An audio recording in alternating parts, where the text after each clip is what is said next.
प्राचीन काल की बात है। मगध देश की जनता में आतंक छाया हुआ था। अंधेरा होते ही लोग घरों से बाहर निकलने की हिम्मत नहीं जुटा पाते थे। कारण था अंगुलीमाल। अंगुलीमाल एक खूंखार डाकू था जो मगध देश के जंगल में रहता था। जो भी राहगीर उस जंगल से गुजरता था वह उसे रास्ते में लूट लेता था और उसे मारकर उसकी एक उंगली काटकर माला के रूप में अपने गले में पहन लेता था। इसी कारण लोग उसे अंगुलीमाल कहते थे। एक दिन उस गांव में महात्मा बुद्ध आए। लोगों ने उनका खूब स्वागत सत्कार किया।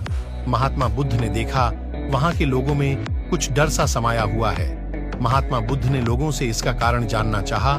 लोगों ने बताया कि इस डर और आतंक का कारण डाकू अंगुलीमाल है।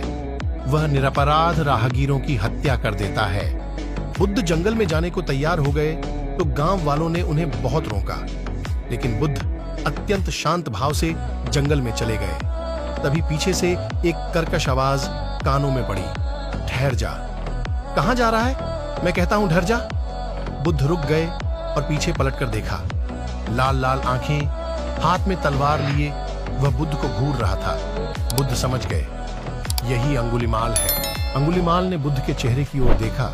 उनके चेहरे पर बिल्कुल भय नहीं था।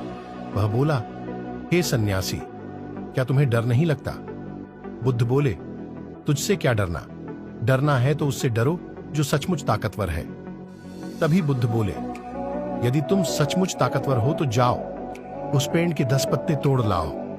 अंगुलीमाल ने तुरंत 10 पत्ते तोड़े और बोला, इसमें क्या है? कहो तो मैं पेड़ ही उखाड़ लाऊं। महात्मा बुद्ध ने कहा, नहीं, पेड़ उखाड़ने की जरूरत नहीं है। यदि तुम वास्तव में ताकतवर हो तो जाओ इन पत्तियों को पेड़ में जोड़ दो।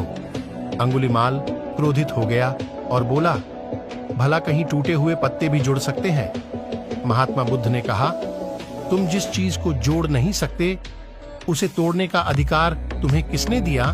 जब तुम एक आदमी का सिर जोड़ नहीं सकते तो उसे काटने में क्या बहादुरी है? अंगुलीमाल आवक रह गया।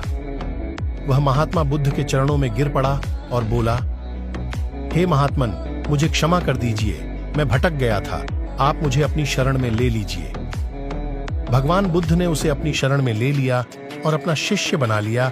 आगे चलकर यही अंगुलीमाल एक बहुत बड़ा साधु हुआ।